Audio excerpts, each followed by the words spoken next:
തൊഴിൽ തട്ടിപ്പ് ചതിയിൽപ്പെട്ട് റഷ്യയിൽ കുടുങ്ങിയ അഞ്ചുതെങ്ങ് സ്വദേശി പ്രിൻസ് സെബാസ്റ്റ്യൻ നാട്ടിലെത്തി. CBI സംഘത്തിന് വിവരങ്ങൾ കൈമാറിയ ശേഷം ദില്ലിയിൽ നിന്നും ഇന്നലെ രാത്രിയാണ് പ്രിൻസ് നാട്ടിലേക്ക് തിരിച്ചെത്തിയത്. പ്രിൻസ് ഉൾപ്പെടെ 3 പേരെയാണ് സെക്യൂരിറ്റി ജോലി എന്ന വ്യാജേന റഷ്യൻ കൂലിപ്പട്ടാളത്തിലേക്ക് കൊണ്ടുപോയത്. തിരുവനന്തപുരം അഞ്ചുതെങ്ങ് സ്വദേശി പ്രിൻസ് ഉൾപ്പെടെ 3 പേരെയാണ് സെക്യൂരിറ്റി ജോലി എന്ന പേരിൽ റഷ്യൻ കൂലിപ്പട്ടാളത്തിലേക്ക് വ്യാജ റിക്രൂട്ട്മെന്റ് ഏജൻസി കൊണ്ടുപോയത്. സെക്യൂരിറ്റി ജോലിക്കായി 7 ലക്ഷം രൂപ തുമ്പ സ്വദേശിക്ക് കൈമാറിയെന്നും പ്രിൻസ് പറഞ്ഞു. 22 ദിവസത്തെ പരിശീലനത്തിന് ശേഷം തോക്ക് നൽകി യുദ്ധമുഖത്തേക്ക് അയക്കുകയായിരുന്നു. റഷ്യയിലെ യുദ്ധമുഖത്ത് 150ഓളം ഇന്ത്യക്കാരുണ്ടെന്നും പ്രിൻസ് പറഞ്ഞു. അവിടുത്തെ അവസ്ഥ വാർ സോണിലായിരുന്നു, ഒട്ടും മോശപ്പെട്ട അവസ്ഥയായിരുന്നു. അപ്പോൾ നാട്ടിൽ നിന്നൊരു സന്തോഷമുണ്ട്. പിന്നെ അത്രയും പെട്ടെന്ന് അവരെങ്കിലും 2 ബ്രദറുണ്ട്, വിനീതും ടീനും, അവരെയും കൂടെ കൊണ്ടുവരണം. ഡ്രോൺ അറ്റാക്ക് ഉണ്ട്, കാലിൽ ബോംബ്. പിന്നെ ഹോസ്പിറ്റലായിരുന്നു 1 മാസം.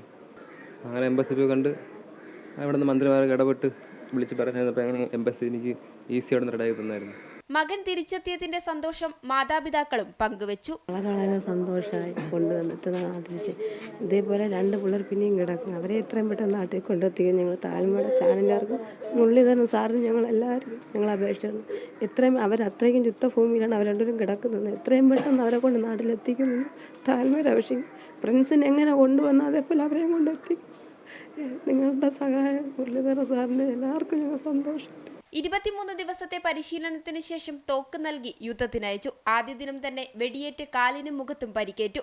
ഭൂമിക്കടിയിലൂടെയുള്ള തുരങ്കം വഴിയാണ് രക്ഷപ്പെട്ടത്. പിന്നീട് സൈനിക ആശുപത്രിയിൽ ചികിത്സ നൽകി.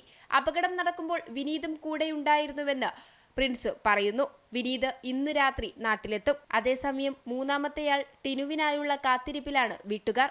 എൻ്റെ മോനെ കണ്ടിട്ട് 2 മാസത്തോളമായി ഞാൻ നേരിട്ട് കണ്ടിട്ട്. എനിക്കൊരു അമ്മയെന്ന് ഒരു വാക്ക് വരെ വിളിച്ചില്ല. എൻ്റെ മോൻ ജനുവരി മാസം 29-ാം തീയതി വിളിച്ച മോനാണ്. അതിനുശേഷം ഇതുവരേക്ക് വിളിച്ചില്ല. അതുകൊണ്ട് ഞാൻ അവിടെ നിൽക്കുന്ന 2 പിള്ളേരെ ഇവിടെ ഇത്രയും പെട്ടെന്ന് ഇവിടെ കൊടുത്തിക്കാൻ വേണ്ടി കർത്താവിനോട് ഞാൻ പ്രാർത്ഥിക്കുന്നു. കർത്താവ് മാത്രമേ എനിക്കുള്ളൂ. അമൃത ന്യൂസ്, തിരുവനന്തപുരം.